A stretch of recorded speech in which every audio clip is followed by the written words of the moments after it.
ದಾವಣಗೆರೆ ಜಿಲ್ಲೆಯ ಜಗಳೂರು ಪಟ್ಟಣದಲ್ಲಿ ಮಹಿಳೆಯರನ್ನು ಬೆದರಿಸಿ ಹಣ ವಸೂಲಿ ಮಾಡಿರುವ ಆರೋಪದ ಮೇರೆಗೆ 8 ಆರೋಪಿಗಳ ವಿರುದ್ಧ ಪ್ರಕರಣ ದಾಖಲಾಗಿದ್ದು, ಈ ಪೈಕಿ 3ರನ್ನು ಬಂಧಿಸುವಲ್ಲಿ ಜಗಳೂರು ಪೊಲೀಸರು ಯಶಸ್ವಿಯಾಗಿದ್ದಾರೆ.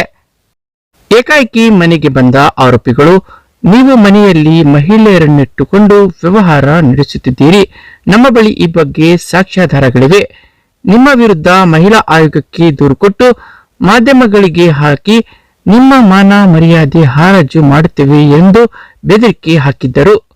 ಇದನ್ನು ವಿಡಿಯೋ ಮಾಡಿಕೊಂಡಿದ್ದರು. 3 ಲಕ್ಷ ನೀಡುವಂತೆ ಬ್ಲಾಕ್ ಮೇಲ್ ಮಾಡಿದ್ದರು.